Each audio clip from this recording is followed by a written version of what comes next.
It's not a bird, it's not a plane, it's Superhero Slate. It's a weekly podcast where we talk about everything that's great. Like movies, TV, superheroes. It's Superhero Slate. Oh, yeah.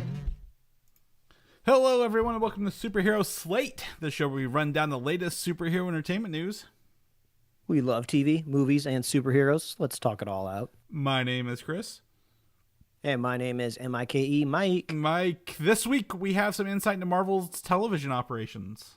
Which is not bad. It's a big floating camera machine named Kevin, I thought. Well, that's yeah. Well, they got rid of that. Remember, that's when they fixed Daredevil. They kicked that to the curb. Down the road. James Bond creative control goes to Amazon. Mike, I don't know if you're a Bond head or not.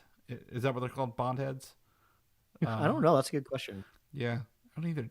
Do they call themselves the double O's? We'll figure it out. The Bondies. Yeah. Are you? Yeah. We'll just leave it alone. We'll come out. We'll get there pretty soon. Avatar announces a third animated series, and this is the last Airbender Avatar. You should probably put that in there.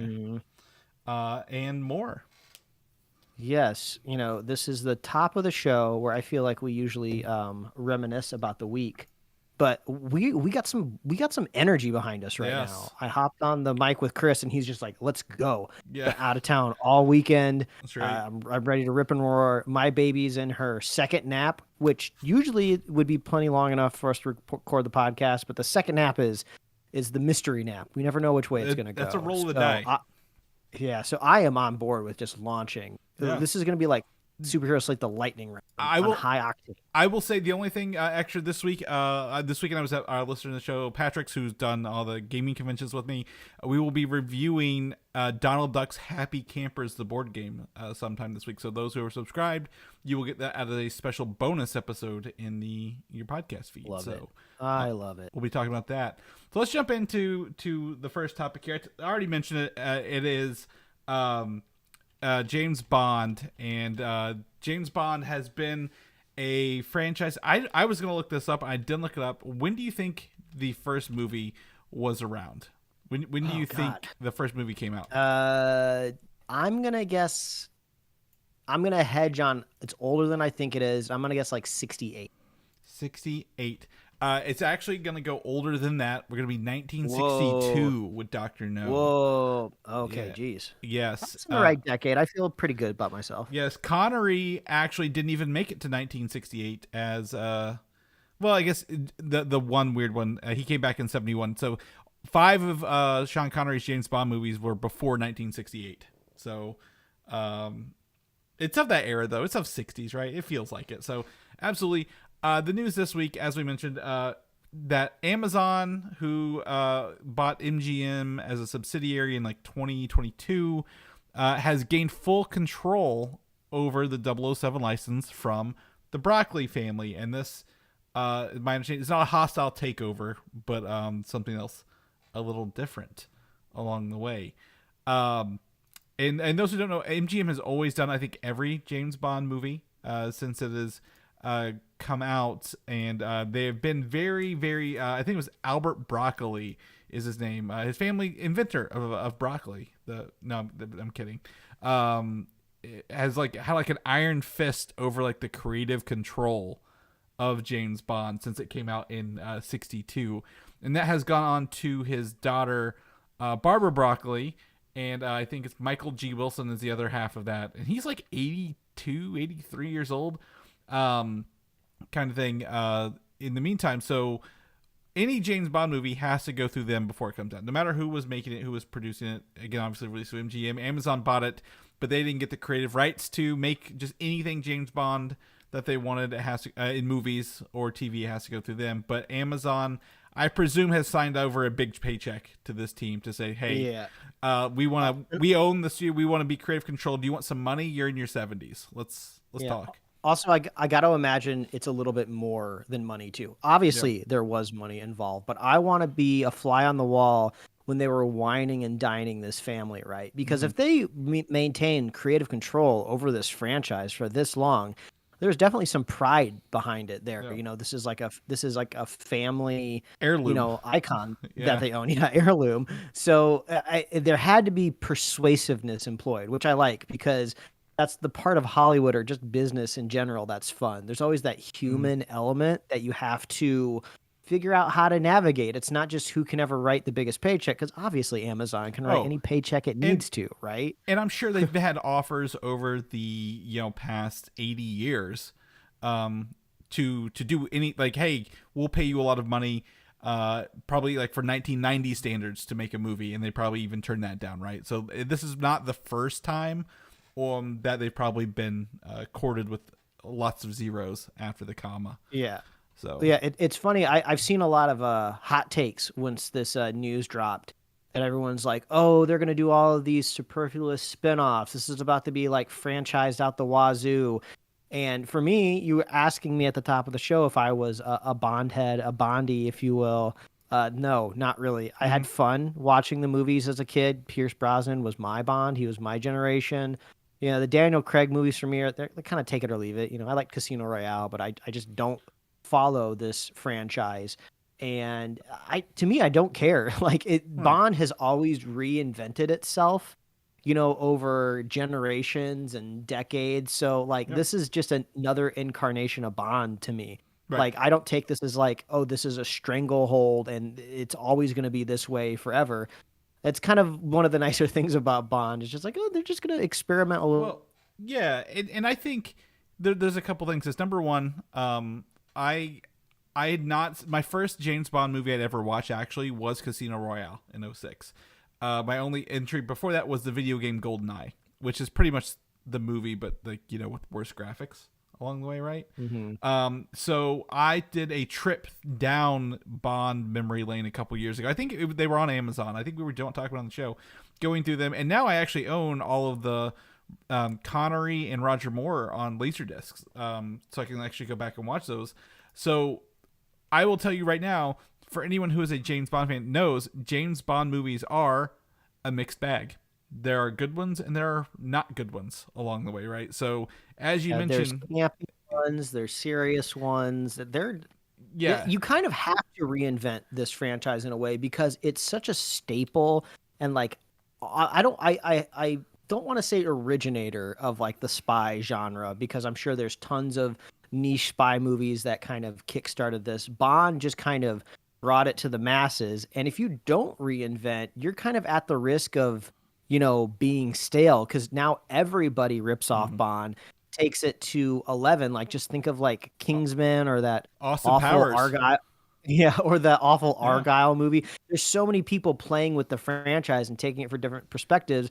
Like Bond's in risk of coming out with like a new movie and going like, oh, that's it. It's the same formula they've been doing since 64, 62. Yeah. Well, I will say, you know, for Daniel Craig, of the 5 he did, Casino Royale, Quantum Solace, Skyfall, Spectre, No Time to Die. Casino Royale, good. Quantum Solace, not so good. Skyfall, great. I think, you know, you say Casino Royale, but Skyfall is the better of the two, I think, movies. Spectre, not good. And then No Time to Die, I actually really enjoyed last year. So, you know, they are up and down, depending on kind of what's going on. But I think there's an opportunity here to I don't think Amazon's going to do a bunch of spin-off shows, right? They have properties that are good, but they could, because, you know, Amazon, they do stuff like The Boys and like Invincible, which is great, right? Like on there, they have really good stuff. They have stuff that's kind of middle, like, you know, Lord of the Rings, but they don't own Lord of the Rings. They are like borrowing what little bit of window they can do with those. It's funny that you say The Boys and Invincible, two properties that they indeed have done spinoffs for already. Exactly. And they have full kind of creative control. But those were like series. I think everyone's like, oh, they'll put it on streaming. I don't think Amazon is going to put Bond in streaming and leave money on the table, right? This is like they are a business. They want money.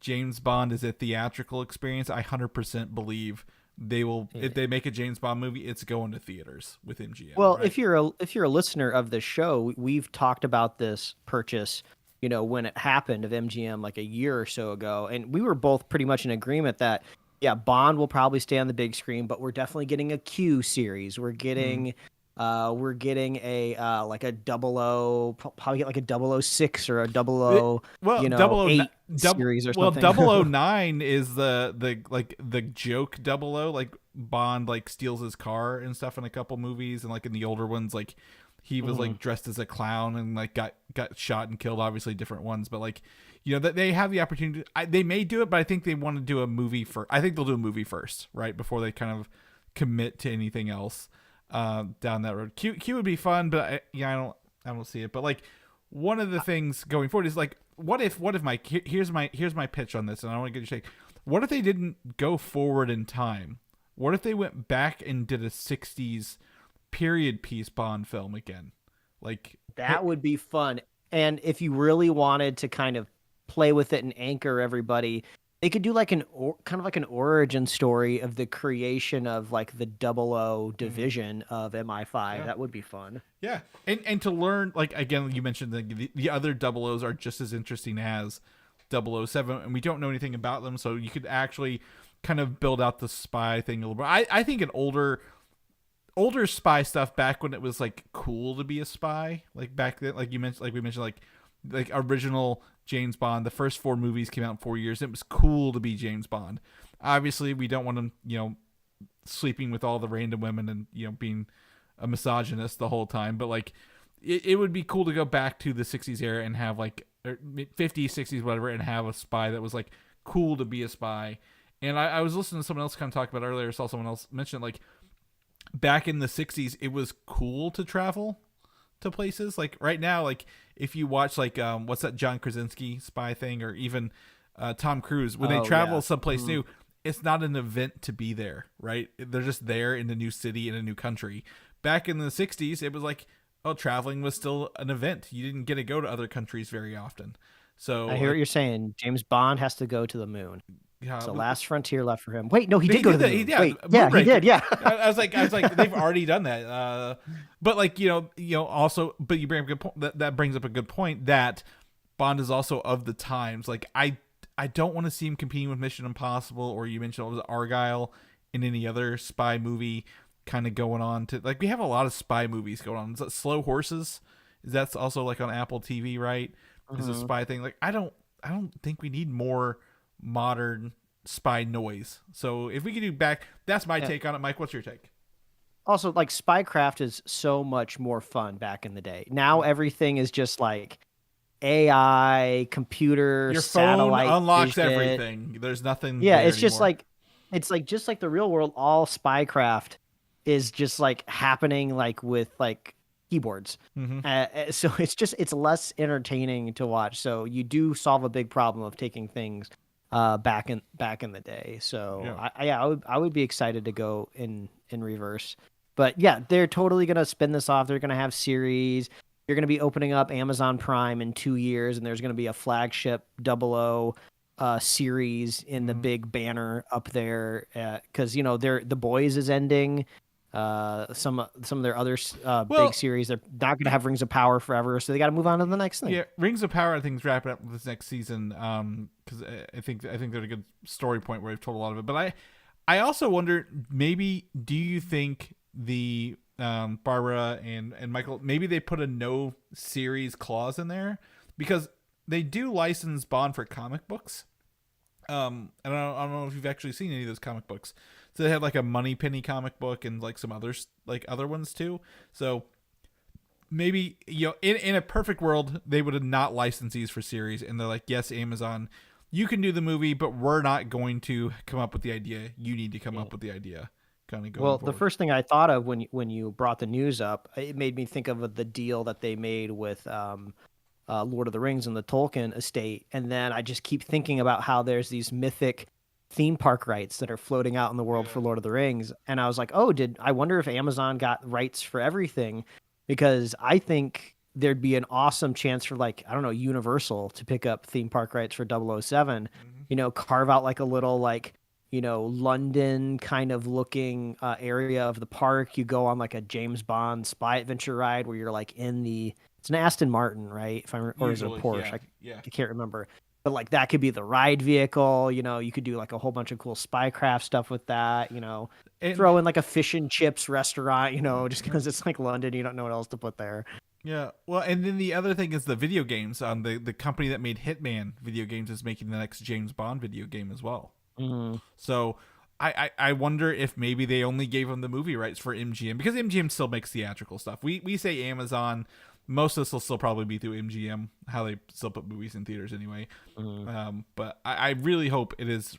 I don't want them to oversaturate it, right? Like I know we had a James Bond drought between, literally, what was it, 20 or 15 years between Casino Royale and No Time to Die across 5 movies, which doesn't sound like a lot, but it kind of is compared when they were doing 1 movie a year. But I really hope they don't oversaturate us with a connected James Bond universe, because you get about 4 good movies out of a Bond, maybe 5, and then you got to move on. I did see online some people were saying they want Henry Cavill as James Bond. I don't think he'd be a good one. I don't think you have the longevity with Cavill anymore. Yeah. I think he's too expensive. Yeah, he's every time. Well, do you think he's got a working relationship with Amazon because of his like Warhammer stuff going on there? Yeah. Yeah, I mean, it's possible, but he's already so deep into his career. He's probably commanding such big paychecks for every subsequent film now, and they're just kicking this off from the very beginning. So I think you kind of go for a little bit more of like a budget hire, somebody that's recognizable, but maybe not quite commanding the same dollars from Cavill, Mm-hmm. Yeah. Yeah, I think there's other opportunities to do it. I think you could go younger. Either I think you could probably get someone in their 20s. Like you mentioned the creation of the Double O's. We need a young Bond, right, to do that. Mm-hmm. So I think that's an opportunity they could go down as well. But obviously he's got to be British, and he has to drink his martinis shaken, not stirred. Mike, I think those are the 2 things I know about him. Moving on to another, I guess, show adjacent property. We talk about it, but it's not really superhero stuff. But The Last of Us season 2 is coming to Max on April 13th. So they released a couple posters this week. I don't know if you saw them. They're just like the characters with their back turned to like walking away from it. So like they're not visually appealing, but yes, this is exciting. I don't want to spoil anything since I've played the second game, but Chris, do you know the? Yeah, I do. Do you, without saying, the big moment that happens? Okay, I'm very familiar with both storylines. Okay, so without describing anything, do you want to take a guess? Do you think that moment happens in the first episode of the season, or do you think they find a creative way to make it happen later on in the season? I think this show. So if they follow the games. Now make no spoilers. I know. If they follow the games, there's only 2 seasons. Right? They have said they're committed to making more seasons of this. Right? And obviously they'll probably do a Last of Us part 3 game. So in order for them to follow the story, Neil Druckmann has probably had to make some adjustments. That's not 1 for 1 in the games. And obviously the first season did the same thing, right? The first season doesn't follow the first game 1 for 1. So I believe they will make some changes, and it will not be like the video game right away. I think you're probably right. I can't wait until the season's done and we can really dive into it and talk about the story. Yeah. But all right, I just wanted to get it out there. I wanted to see if we were in agreement, and we'll tune back in probably, what is it, April? So this is mid-April, maybe end of May. Yeah. Okay. When summer starts, come on back and we'll talk about it. And it's funny. This is like one of those shows. My wife is like, "When's it coming back?" So like, I actually sent her the poster when it came out. I'm like, "Here's your release date for this show." So she's excited to watch season 2 as well. And this is not normally a show that she would be watching. Love it. Last bit of really superhero adjacent news, Mike. Avatar: The Seven Havens has been announced, and at the title, I was very confused until I saw the images. That this is a new Avatar: The Last Airbender set animated series announced for the Nickelodeon, so probably be on streaming, Paramount Plus or Nickelodeon TV. That is from the original series creators, and it will be set after The Legend of Korra. I believe that's what it's called, right? Mm-hmm. So technically, Aang was with Avatar 1, in order that we get to see. Aang's Avatar 1, Korra's Avatar 2, and this is a new Avatar that will be right after Korra. So, correct me if I'm wrong, the Avatars have to die before the new ones are born, right? Yeah, and they go in order of bending abilities. Yeah. So our next avatar will be an earthbender, which will be fun because usually the elements kind of follow along the lines of personality, or at least kind of have in the past. So, imagine any sort of personality that might go along with the lines of like hard earth or rock, and there's supposed to be some sort of twin element here as well. I think officially they might have even said a long lost It is, yes. twin. So we don't know if this twin also has abilities or not. I could see it maybe not having an ability, so there's a bit of contrast there of have and have not kind of. Yeah, and correct me if I'm wrong, in Korra, they brought about different types of bending, right? In the original one, there was only 4: air, earth, water, and fire. But like in Korra, they're like, there's metal bending, which is kind of like a part of earth building, like blood bending. Like, they kind of got a little more liberal with how they could use the bending. If somebody's like totally unfamiliar, there is a pretty big generational gap in between, like character age wise, between the first series and the second series. And just society has developed. There's a city called Republic City, so you kind of go from more of like a feudal world to like a world with like skyscrapers, and then all of the bending abilities have also advanced as well. Metal bending is really, really cool. They do a lot of cool stuff with chains in it. So I have only seen Legend of Korra once when it was airing. I haven't gone back and revisited it. So I'm missing out in my head on a lot of plot points. But there was an event that happened at the very end of it where they were trying to avoid this cataclysm, where if I can barely remember, but it's something about like the spirit world was coming into the real world and it was like going to overtake it or destroy it. I can't remember. So a lot of people are saying that this new series is going to kind of deal with the fallout of that event kind of happening, but then being stopped. Yeah. But I think the biggest takeaway here is these are the original creators. This will be like the DNA of the Avatar series through and through. Don't have to worry about that original M. Night movie. If you're on the fence or, not really into the live action Netflix show, that's not going to come into play at all. But I wouldn't be surprised if maybe there's some sort of maybe distribution deal up there where, I'm sure Paramount Plus would love to have, a new Avatar series streaming on there, but I bet Netflix would probably pay them maybe more money than they would make in subscribers from this. So I think that relationship could still work for them later down the line. But I mean, this is always awesome news. I love the two creators of the show. They have such a ingenious way of telling stories, and I love the rich worlds that they make. So yeah. Everyone was super stoked for this announcement. Well, I also think the interesting part is like all the stuff they've given us already. Like this one will be 2 books set across 13 episodes each, so they already know it's 26 episodes, Mike. Like they're just like, how long will it go? Will it get canceled? Or does it have to be successful? They already have a beginning and end set, so they're telling a complete story, which is rare these days, right? Normally, you're just like, hopefully, we get more content. And the other part they did say, and this is not a rumor for us, like the rumors in the universe, that this Avatar is not looked upon highly like Aang and Korra were. That this new earthbending Avatar, their presence will bring about the end of the world. So imagine being like a superpowered Avatar person in this universe, and everybody hates you because they think you're going to destroy the earth or whatever.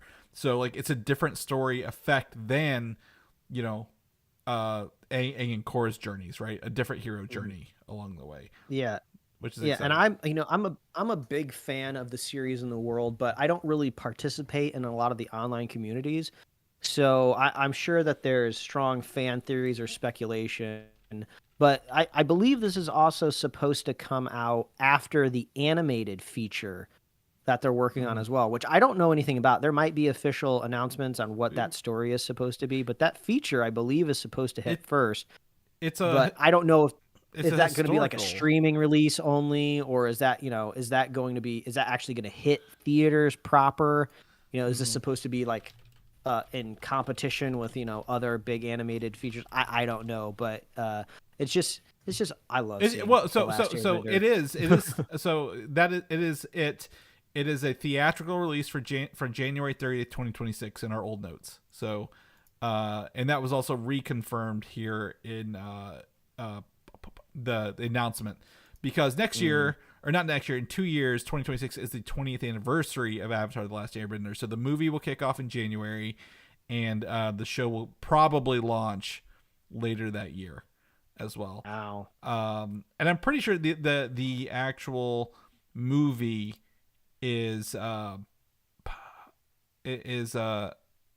untitled animated on Avatar.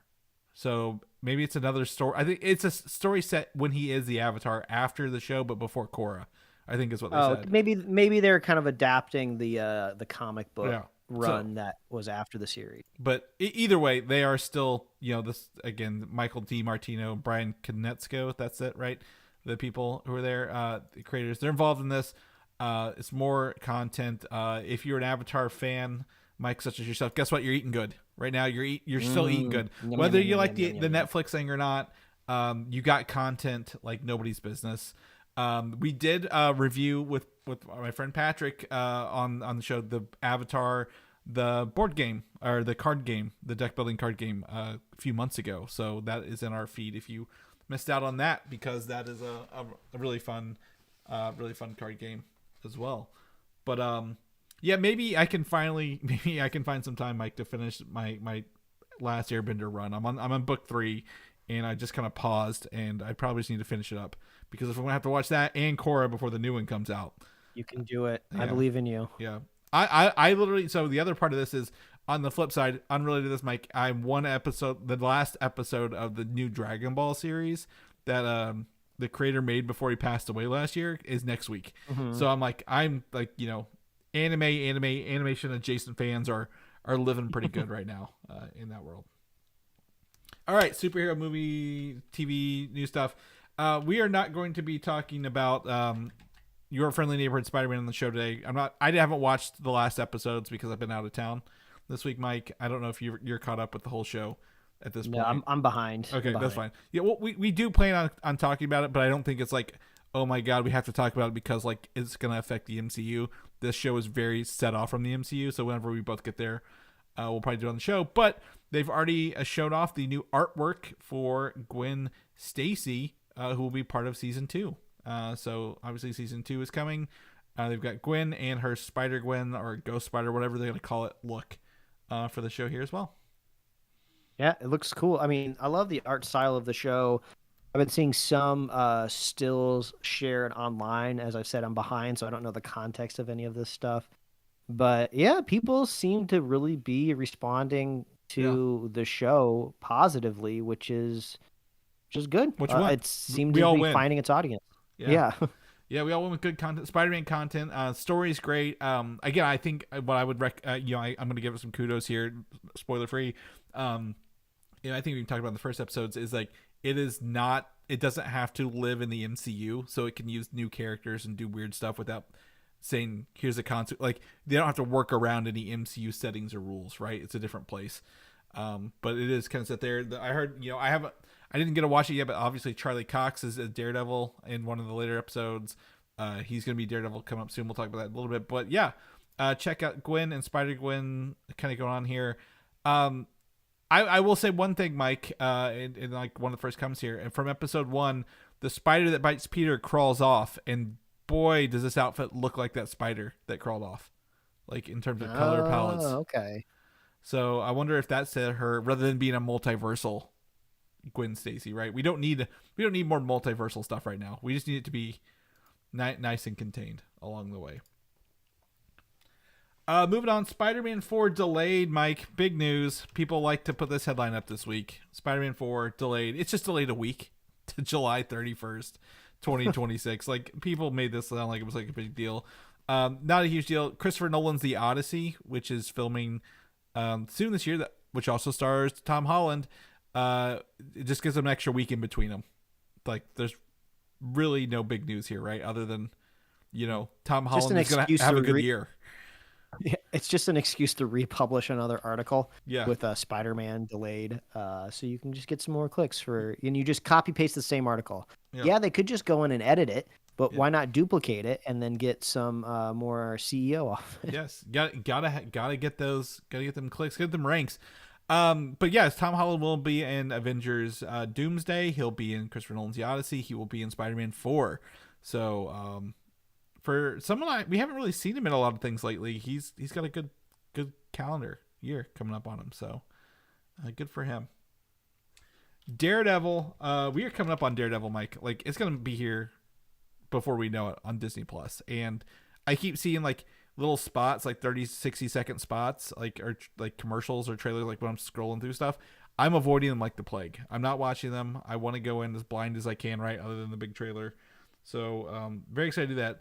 But Brad, this is news as of today. Marvel Television president Brad Winderbaum has said that season 2 will release in 2026.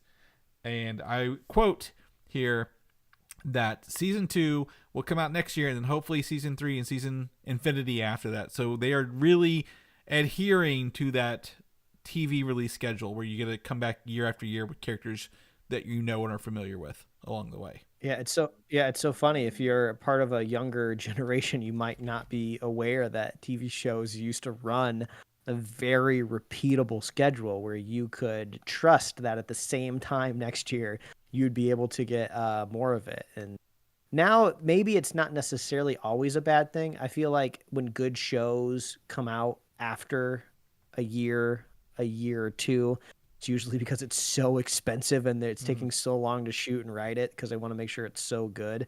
But yeah, it is kind of funny. Like, oh wow, we only have to wait a year. That's so special. Right. And if they get a season 3 or season 4, like they've got the plot points. Like this was actually where Marvel Television can show dividends in the movies, right? Like if they're already doing it year to year, they could be, okay, well, we know we're doing this next year and season 3 has this little plot point that we were working on now.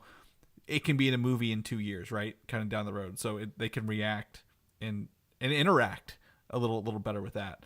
So that's awesome to hear that. Very excited about this, and more Daredevil is never, hopefully, not a bad thing. I don't have any worries about this show coming up, Mike. I don't have any bad feelings. So with that. So March 4th, 2025, we are less than week and a half away from revisiting Daredevil on Disney Plus. On the flip side, Deadline has reported that Marvel is no longer moving forward with 3 different series at Marvel Television. So the first one is probably the biggest one, and that's the Nova show, which Kevin Feige and Brad Winderbaum have talked about in interviews publicly for the past year or so, maybe more. The idea is here that's probably going to be a movie or an event film later on because it's probably pricey and not likely to have multiple seasons like a television show. As we just mentioned, Brad Winderbaum says we want to do yearly releases.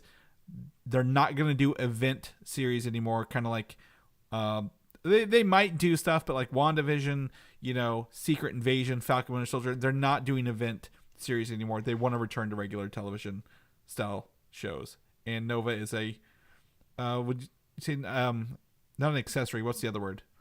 Not a consequence, but like a victim of that change behind the scenes. I don't think this is bad. If they can get this into a movie, Mike, or an event where the Nova Corps and Annihilus are there, I think that's way better than a expensive TV show that they would do on Disney Plus. It also, like, streaming is just such a weird business right now. Like, it seems Netflix is the only standalone streamer that kind of knows how to make a return on their investment, whereas 2 of the competition out there, Amazon Prime and Apple, don't even have to worry about subscribers. They just need to, sell more Prime subscriptions for shipping, free 2-day shipping, or to sell more iPhones. And then, like, the Paramounts and the Peacocks are like, they don't even know what they're doing. Yeah. So Disney Plus is kind of in this weird zone where they have like the best IP and they're struggling to figure out, how do we really, really make a return on this? Yeah. So that's probably why there's so much like what do we do? What gets to be a series? What gets to give us box office dollars? What are we doing here? Well, I'm not surprised it's so volatile. yeah. Well, I would also say, the last 2 quarters, Disney said they've turned a profit on Disney Plus, but that doesn't necessarily mean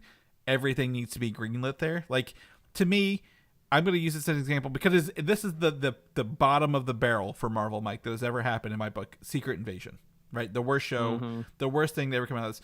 Imagine if that had been a phase long event in the movies instead, like where you find like some of the heroes have been Skrulls, over time rather than across 5 very rushed episodes, with things that have no play. If they're trying to do the Nova Corps and Annihilus, they put them in a show that nobody possibly watched or is awful looking, that never comes to light. All this event television just needs to kind of go away. It's not worked. It's not been successful. We've had a couple good shows, WandaVision, Agatha All Along, Loki, but like, I don't have full faith that Ironheart, despite being on the burner for several extra years, is going to be something that knocks our socks off, right? It's one of those that's been kind of there. So this is a smart idea to hopefully turn it into a movie or event later on. The rumor was that they were also looking at Henry Cavill to play Annihilus, and I don't believe this. Henry Cavill has been cast as everything this week. How many times is he going to come up in this show? Yeah. I've got one more later. Don't worry. Oh my God. Remember, he was Superman. But like, this is a smart idea, right? I think this is a smart idea. Another show that was announced to be canned or /axed before it was even, even out there is Strange Academy. We've talked about recently whether it was going to be a show or an animated. So it sounds like they're no longer moving forward with the series at Marvel Television. As I just said, Marvel's not focusing on event series. Strange Academy would not have been a recurring show, Mike, right? Like, I guess they could have figured out a way, but it sounds like they want to focus on cheaper shows that they can run year over year. Strange Academy would be an expensive show with all the effects and probably not something that they can just keep doing all the time. Yeah. Like, also, I'm not saying the events of a Strange Academy series or even a movie couldn't be interesting. I'm always of the belief that a talented writer can make anything interesting. Even the most menial day-to-day task can be thrilling if you know how to write. But also, I could see really any event happening in Strange Academy just kind of glossed over in the opening act of the next Doctor Strange movie, of just like, oh yeah, here's some of our people again. Yeah, they know how to use magic now. Yeah, they've been working. Yeah. They've been going to class. Oh, how do they know magic? Wong, did you teach them? Yes. Good. We're caught up to speed. Let's go. Yeah. So yeah, I agree. I don't think it's anything against the quality of the content, but if Marvel Television is truly trying to stand on its own legs and do television stuff, this is not going to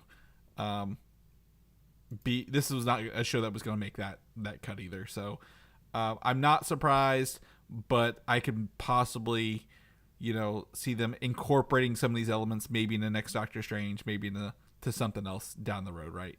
Or an animated film. This does not put them off the table to be that animated movie that we talked about either, right? Just because it's not television doesn't mean it couldn't be a movie. So there's still an opportunity down the road with that. The last one, no scoopers have ever mentioned this title before, Mike, and I'm going to tell you right now. So that tells me that a lot of them are just shooting in the fucking dark when it comes to rumors. Is that the show Terror Inc., Terror Incorporated, is no longer moving forward at Marvel Television per deadline. Did you know who Terror is? And no, I was looking at these show notes the other day, and I was like, did I not pay attention in one of the episodes a couple months ago? I do not remember this at all. Yes, Terror Inc. was a comic series from the mid-90s when like zombie things were a thing, and he's an anti-hero who essentially grafts body parts onto himself. He looks kind of zombified when you look him up to gain their abilities and memories. He was also rumored to be part of the upcoming Midnight Suns if he got his own show, but like this is such a weird character and such a weird thing to hear they were even working on. If I'm going to be completely honest, Mike, this doesn't fit anything in Marvel at this time. The kind of the weird thing about it, when you describe the power set, the most the most, I guess, related thing I could think about out there right now is Amelia Clark in Secret Invasion, where obviously she's not grafting body parts on her, but she visibly shows different powers. Yeah. You got like transforming the limbs of her body, so it kind of almost just seems like, oh, why would you do like that? A scroll, yeah. Set twice, yeah. No, exactly, and honestly, to your point, Mike, in the MCU proper, yes, there are things that are kind of going on behind the scenes, but this character doesn't fit into the Marvel universe at this time. Yeah, this is like a Creature Commandos like character. Yeah, like maybe possibly like Agatha adjacent or Blade adjacent if Blade was moved far along, but like. I can't tell you anybody who's like, God, we really need a Terror Incorporated TV show.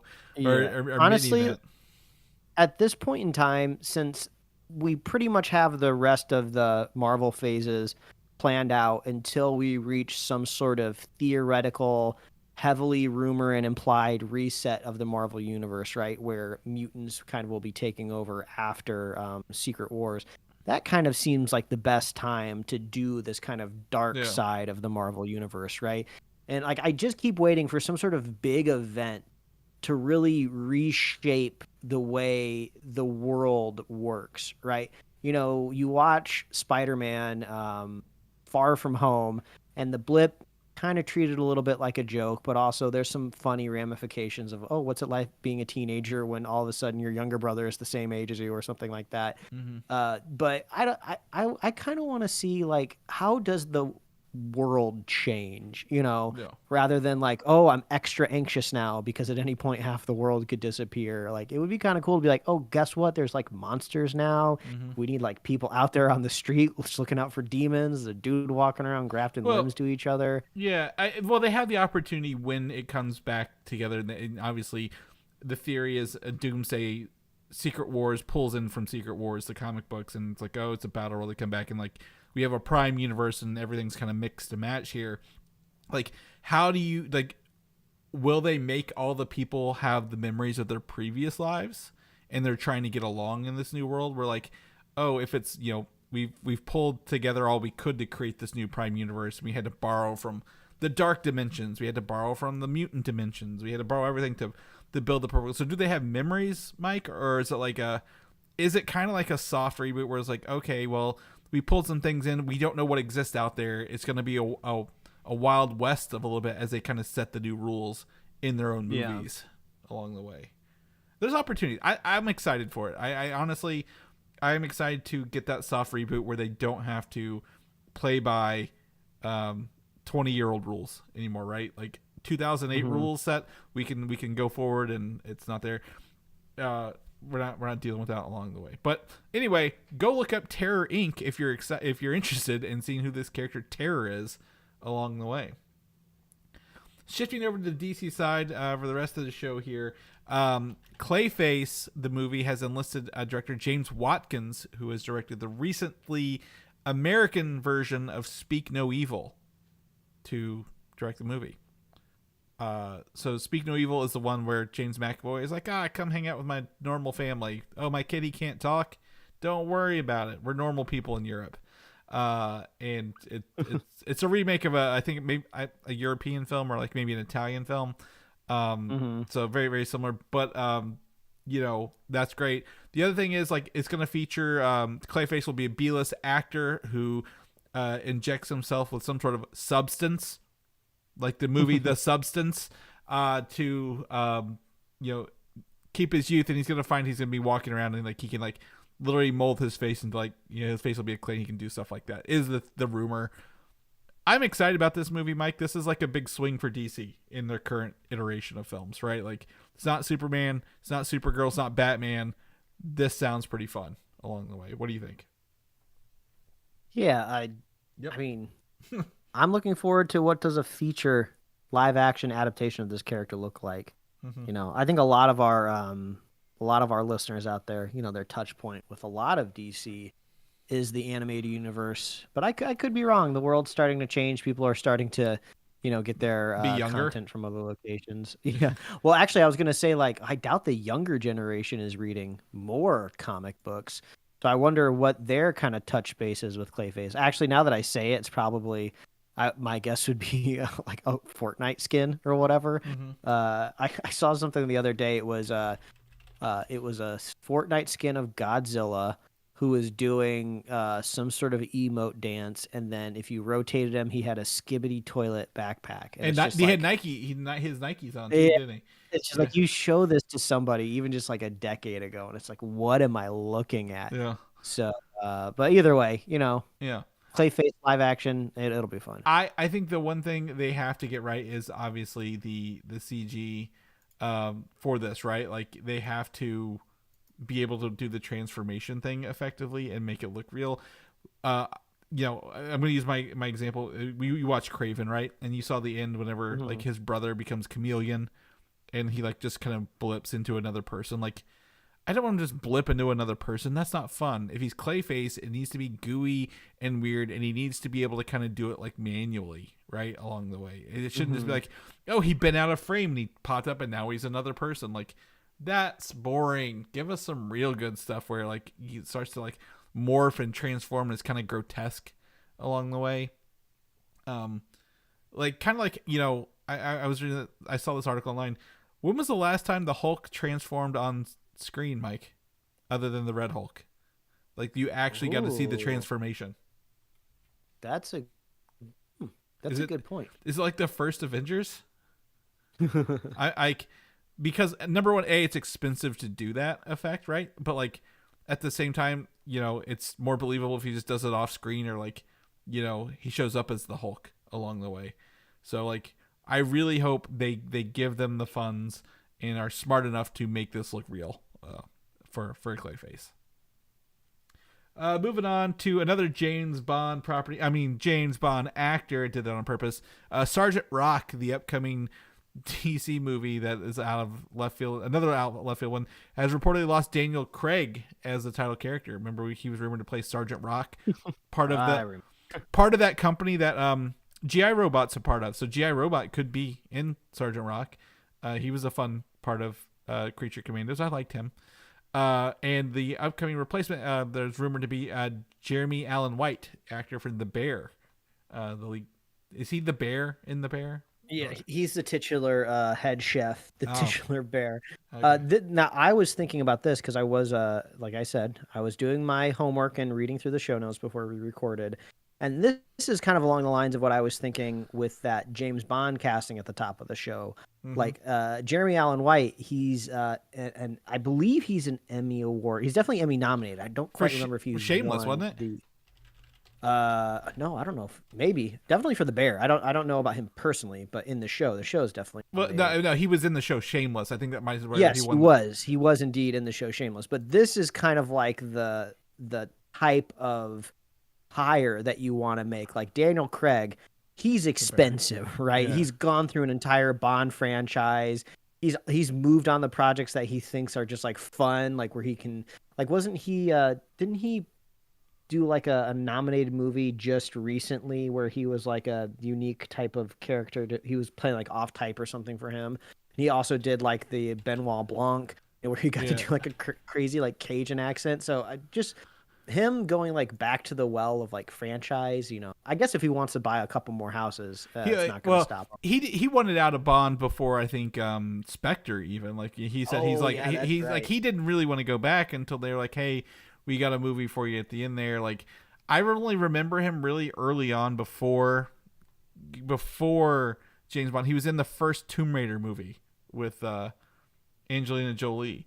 But other than that, like, after he got after he became James Bond, he became popular.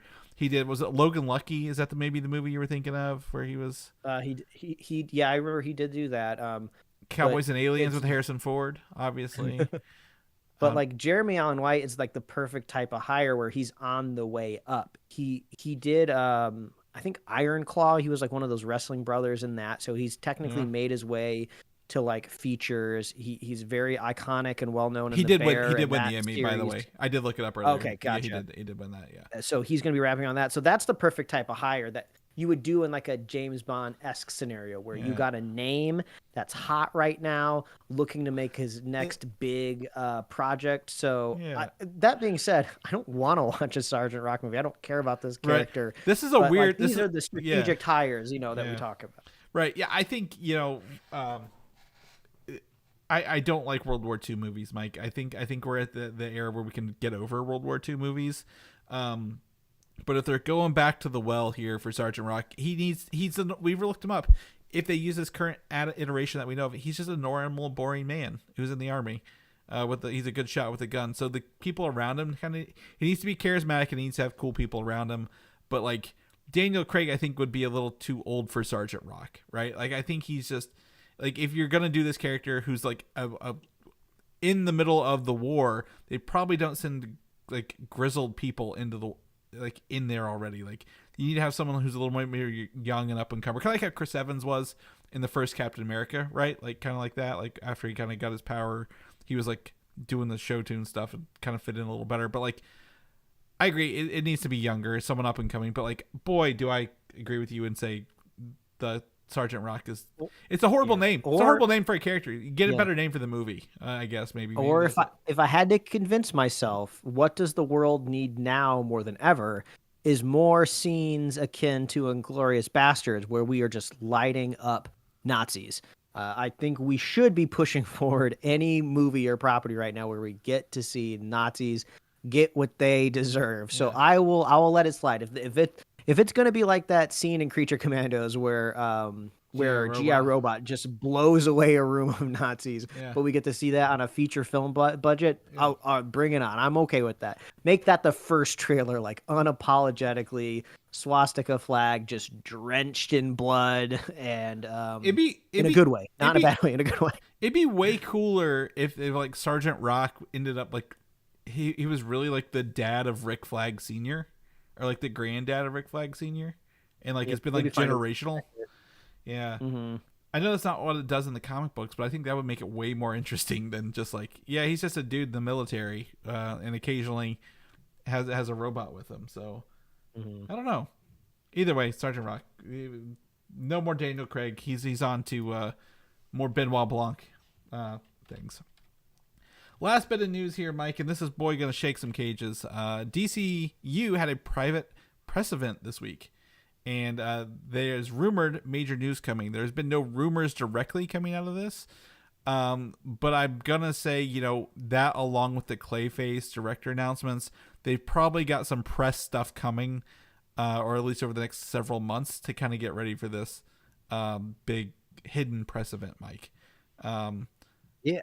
I'm just trying to think what it would be. I mean, Gunn and Safran have been so upfront that they are not really going to start hyping things, for lack of a better term, unless they know it's going to be a real project. Yeah. And this whole, Cloak and Dagger major news coming kind of feels more like a Marvel move, right? We don't really have any big conventions coming up at the top of the year, as far as I know. It's usually starts off in summer. They would. I think this is something where they would do their own. Like, remember how when they did the Gods and Monsters, it wasn't at a convention; they just did a video for it.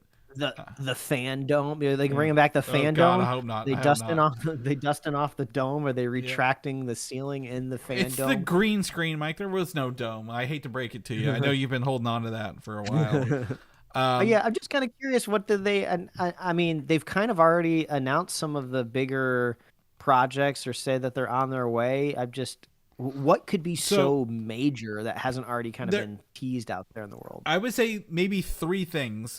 Maybe the first script for The Authority is done. Maybe they'll say whether it's going to be animated or not. We had those rumors a couple weeks ago about The Authority being animated. Waller, we have rumors it's starting to film later this year. Maybe they actually had the Amanda Waller people lined up, and maybe some announcements from that. And then the last one is tied into this next photo, Mike. The photo of James Gunn with Zack Snyder that James Gunn shared online. They were together. I actually had this linked in here, and it's gone now. But James Gunn, Zack Snyder in a photo together, bringing the two previous DCU or or DC, I guess, visionaries together, if you will, kind of along the way. So there's a couple things I want to flag on this. Number one, it probably doesn't mean anything, Mike. I don't think Zack Snyder maybe was at this press event or it was anything work related. They're friends outside of DC. James Gunn wrote Dawn of the Dead, which Snyder directed back in 2004. So like, it's not like, oh, they're hanging out. And this could be to appease Snyderverse fanatics. Like, you know, maybe James Gunn's like, hey, Zach, can you come in and like give a green light or thumbs up on Superman? Here's a private screening of Superman. Can you give a thumbs up and say, hey, I trust James Gunn's Superman. I saw it, kind of thing. Or people have like thought maybe they're going to give him an Injustice movie or something. Like maybe they give Zack Snyder a DC movie that he doesn't write, but just directs. That's supposed to be very visual. What do you think? I think the easiest answer is probably what it is. You're right. They just know each other. They took pictures. I could even see them making fun tongue-in-cheek jokes to themselves after they take the picture of just like, oh, fan base, the internet's really going to go crazy when I post this one. They're like, haha, yeah. You keep him as far away from it as possible, right? I mean, you don't want to gum up the works of this new franchise that you're given. I mean, I would love to see Snyder direct something in the future that he hasn't written. I think that's a fun idea, but literally anything else, else, I'd be happy. I have a really like sneaking suspicion that it was a private screening of Superman, and it was just to get him to say, I saw it and I think it's good, like just to help that. I think that's a good strategy. They kind of did that with the Flash as well. We know that's a thing that they do, at least over at Warner Brothers. You know, a thing that their studio likes to drum up, and it worked. You know, the Flash was. You know, we didn't shit all over it like everyone else did, but I would say the hype train out of their early screenings, you know, definitely sped up the gears and the wheels on the tracks of that train. But I just keep thinking, if there is like major news coming from some sort of event, I got to imagine another Superman trailer comes out of that. Yeah. To get everyone hyped. Yeah. Maybe first footage of Supergirl, you were going to say? Maybe, or photo? Maybe like a logo reveal of like the lantern thing that's happening. Maybe them in some like concept art of that. Yeah, something like that. They should not do this, but I wouldn't say it's out of possibility that maybe they tease like a large villain that they're building to in some way. I don't think they don't even know.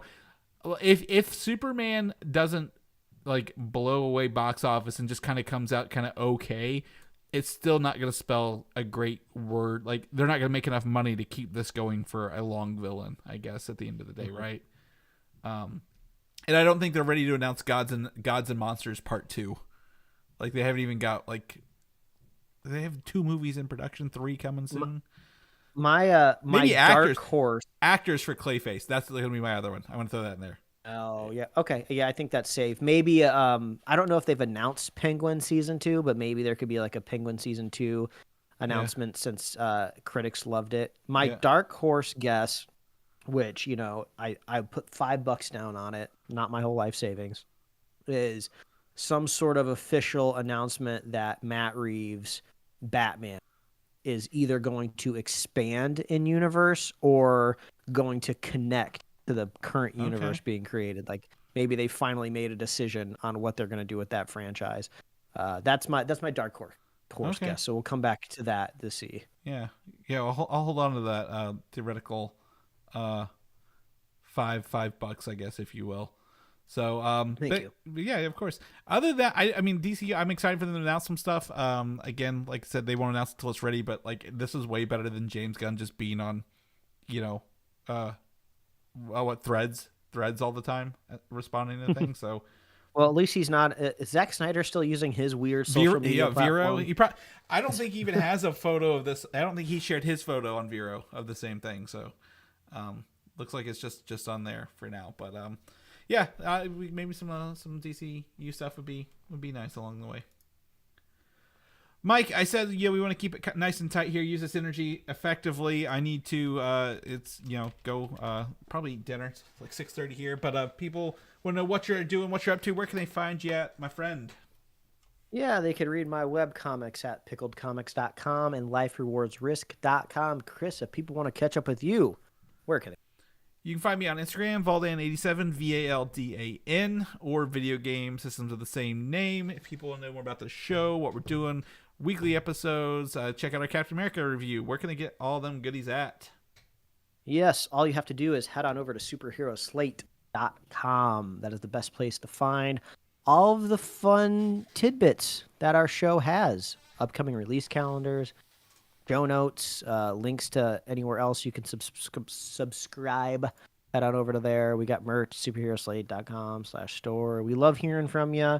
If I had to make one request for Chris and I, if somebody is selling one of those ridiculous 13-inch CRT TVs that we talk about on this show all the time, the Spider-Man one, the Superman one, the Batman one, the Winnie the Pooh one, any of those, the Shrek one, which is crazy rare, it seems. If anybody lives within driving distance of Louisville or Los Angeles, we may be willing to buy this television from you. So that's my ask out there in the world right now. Chris, we did it. We did it. We made the show. We knocked it out of the park. That's right. We're here. We got the show done, and I guess we will be catching everybody